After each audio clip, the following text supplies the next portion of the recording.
What's up, guys? Today we are talking about what camera is best for you.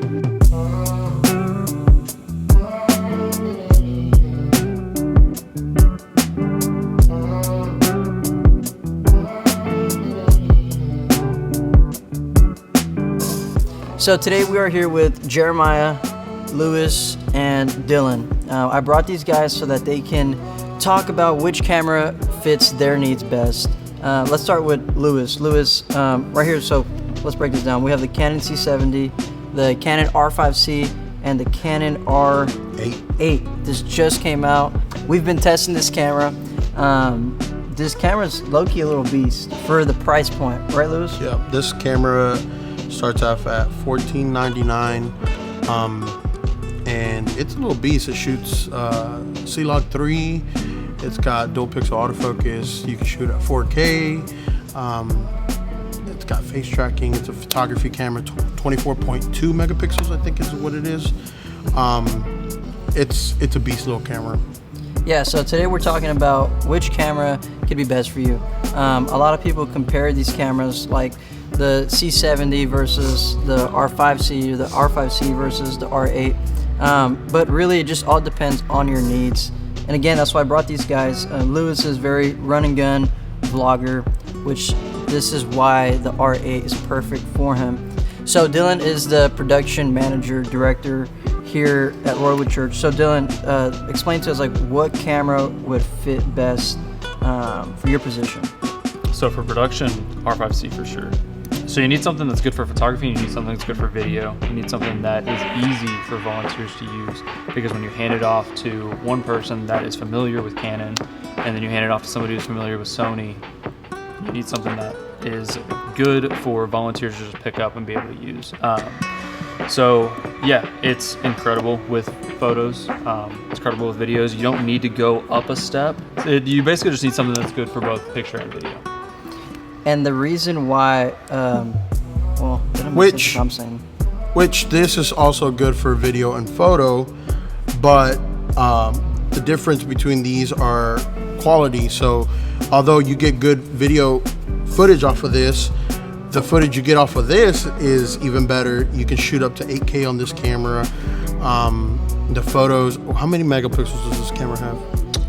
I don't remember. Go watch my last video. I have everything on that last video on this camera. But my point is, like, this is a step up. Also, it's a bigger body. It has a different battery versus the battery that's on this camera. This is a smaller battery versus this one. It is a bigger body. So, like, for me, that I'm running gun, vlogging, like, it'd be hard for me to, like, hold this and, like, try to vlog versus this. This is, like, super thin body. I mean, if you can tell there, this is a really small body, so, and very light. You add a 16 millimeter RF lens, 1.8, and run with this, like, this is gonna be fast versus this. Although I may get slightly better video and photos off of this, for me, this is just a better option, so. Yeah, so it all depends on your needs and on your budget. Of course, you're comparing a $1,500 camera with I think this is like $4,200.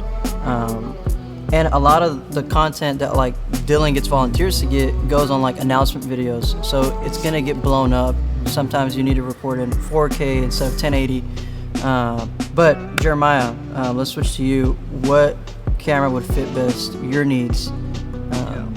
So for my needs, unlike Dylan, I'm kind of a solo guy doing the creative stuff, filming stuff. I would go with the C70 just because personally I'm not going to pass this down to volunteer, but I'm going to use this more for things like special videos. Technically, sure, we could use them for announcements, but in this case probably something like this, since Dylan's kind of over that.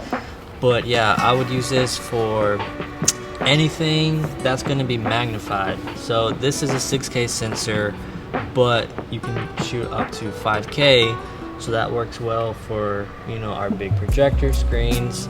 So this works well for me. One thing I do like is that it has 4 inputs of audio, so you have mini XLR, or you can do the 1/8 inch deal. I wish you could do USB-C externally, but you can't.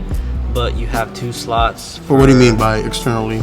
So external recording off of a SSD. Kind of like Blackmagic does. Yeah. Unfortunately, you have to buy the CFast cards, which are a little pricey. Yeah. But you have 2 slots for that. It's great. We've used them a lot on a lot of special videos. Like short films and things like that, right? Yeah, we've done a lot of short films. The raw footage is crazy. But yeah, I love it.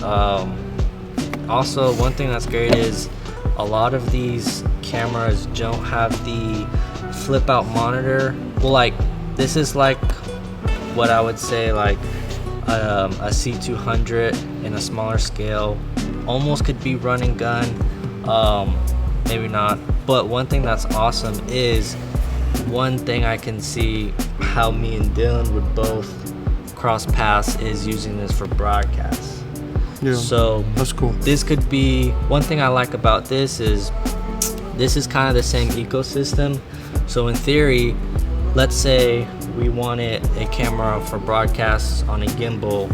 Well, the weight of this may not work, but if we use something like this, Yeah. you're still in the same color science. Yeah. Something's more lightweight.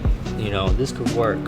So Also got the flip out screen on this one too. one thing I like about these whole 3 lines is, obviously, if we're talking about church work, this is the most consistent look we're gonna get, whether we're social media, in-house, special videos. But, So that's just my thoughts. Yeah, yeah. And another thing about, I would say that these 3 cameras have in common, if you are using it in a broadcast scenario, they all have C-Log 3. So you're gonna get, you know, with a lot of church stages, you have like a really bright subject and then a really dark subject, like a black wall or something. So the C-Log 3, that's where it comes in and gives you the best dynamic range. But yeah, guys, so today we really just wanted to break down the different price ranges on these cameras, what they do. What's the price on this? On that, I think it's like 5,000 something, almost 6,000. When you rig it up, it gets to 6,000, 7,000. But again, not everybody needs this, right? Jeremiah needs it because he's doing short films. He's doing Easter films. Announcement videos even. But yeah, so you don't always need this, right? You can always be with the R5C. Well, and I think too, you brought up a good point, needs, because I can hand this off to a volunteer. This could be good and useful for a volunteer to use because you still get incredible pictures, you still get incredible photos. Yeah. So budget is a big thing too, because a church might not be able to afford this. So while it does take incredible video and it still takes good photo, you might need to go with something smaller, a better price point for you, and this still will pump out incredible content, social Right. media wise and video wise. Yeah. The reality too is that if you don't have a budget like me, none of these cameras would work. That's good. One thing that's funny. One thing I was gonna say is I this is my first time actually seeing it, but what's the recording length? Because something Doesn't have I a would, limit. That's the cool thing about these. Actually, all 3 of these cameras. I might have a question mark on this one, but I know for sure this one and this one, they've taken the record limits off. That's dope. So as 'Cause long I as was your gonna battery say- life. Yeah, I was gonna say if you're doing podcasts, long format videos, this because I know like we'll use this for our sermons. So like we'll put this on a tripod, Yep. you know, for social media or stories. But this kind of changed the game. A little Yeah. bit, yeah. I think so too. So this is not mine. I'm borrowing it because I'm in the market of wanting to buy one of these. But I need to be able to film, like he said, podcasts, take photos, vlog, do some B-roll content, and just kind of on the run, on the go, travel, all that stuff. And so this is kind of a game changer. I mean, you got your flip out screen as well on this. Up here you got, you know, your different mode from video to photo. And like I said, this is a small body. And the C-Log is like, it's a game changer for me for a small body, which is super cool. So I would highly recommend this camera. Like Dylan said, if you're looking for a budget-friendly social media camera, you're taking photos at church, you're trying to do some recap videos, you're trying to post reels, this is what I'm going to be using that for. So this is a great option. This is the Canon R8. Yeah. My last thing is if you're tied between these two, I would say if you're seriously trying to get into whether it's commercial work or more, I guess industry standards, probably the more appropriate word maybe this. Like for example, let's say you want to shoot for Netflix. Yeah, this is a Netflix camera approved. Certified, Certified, yeah. camera approved. You know, you have your indie filters. Your audio guys are gonna like this more than probably something like this. But whatever your budget is, honestly, I mean they're all beast cameras. they're all beasts. They are a little bit more expensive, but Yeah. But $1,500 for all you get on this body still blows my mind. Now I guess the person who's watching this is probably asking themselves, why even choose this Yeah. if I can get this? Yeah. And really the question is, a lot of people look at this does 8K, this is 4K. It's more on dynamic range. That's what you're paying for. You're paying for dynamic range, Bit range. the bit rate on each camera, and just the different. You pay for what you get. You really do. The sensors does this are different. overheat? It does. After like an hour and a half, I noticed think. this doesn't have like a fan. It doesn't. So that's that. You see, like those are some downsides of getting something like this. But for me, that isn't doing long period of time recording. This is perfect. I know like this has a 6K sensor that downscales to 4K video, right? What's the sensor on this like? It's the same. Okay, so yeah, that's another thing. this is the same It's sensor. the same sensor as the C70. You don't get. It's not the same bit rate. All right, so it's the same sensor, but it's downscaled. But that's why I picked this up, because I was like, holy cow, I'm getting this in a smaller body. Because Yeah. for me too, right? So like social media stuff, I'm looking for something in a compact body that can do what this can do. But you're typically behind the camera, so this is like a beast for you. I'm typically in front of the camera, so although I would love to have this, and if I had a lot of money like Daniel to buy something like this or like this, I would. But the reality of me holding this in an airport or on the street, it's just like it's inconvenient versus something like this. Like this is small enough to be able to, you know, run and do what I Keep gotta in do. mind too, I mean, literally, look how small. I mean, this fits in your hand, and it's light. Something to think of is when you're shooting content for church, you want something that has a little weight to it because you need to stabilize. So if you have a lens, especially one of the prime lenses, if it doesn't have image stabilization, you're having to try and stabilize this tiny camera, trying to get smooth footage. Right. For vlogging, it's easy because you're holding the camera, you expect motion. But for something for church or something like that, you need something that has a little weight to it, so you can stabilize it a little better and Now, get smoother footage. These cameras do have in-body stabilization. They all do. They all do. Now But- they do crop in a little bit. But I've you actually still seen. need a lens that has IS on Yeah. it. I've seen some videos on the image stabilization on this, even cropped in just slightly. It looks great. So, again, these are good options for. This is the best option in the middle, especially for someone that does weddings, you know, does photo and video. You can even charge more because you have a more expensive camera. Just saying. So yeah, guys, hope this video helped.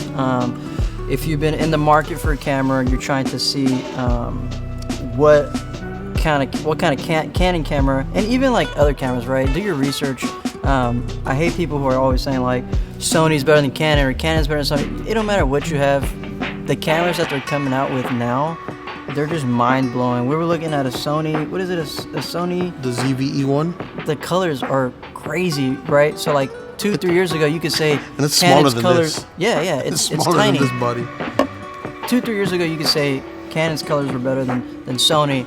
Honestly, they've evolved so much that you can't say that anymore, right? But it's all about what works best for you, right? Canon's just always been in my ecosystem, so same for me. I've always stuck with it. Sorry, I'm so happy for you guys, for real. Well, let me explain why I've always been Canon Eco is honestly the menu system. And Well, but again, like he said, it's evolved so much that if you look at the new Sony system, it's almost similar and user-friendly as a Canon. I get what you're saying, but these days, like, everything is like evolved so much that it's like you pick up anything nowadays and you're gonna get good quality out of it if you know how to use a camera. Yeah, yeah. But yeah, guys, hope this video helped. Make sure you subscribe. Make sure you subscribe to these guys' channels. These guys don't have channels. These guys don't have channels. That's the problem. I'm sorry. So let's get them some channels first. That's right. That's right. But yeah, guys, hope you guys enjoyed this video. Follow them on Instagram though. Jeremiah Lascuna, Dylan. Kateris. He didn't know his last name, but I got you, bro. I actually did know his last name. What is it? Kateris. Because I just said it. Gutierrez? No! Oh my God. Dylan Kateris, Jeremiah Lascuna, Pacheco LS, 116_Saint. See you guys. Peace.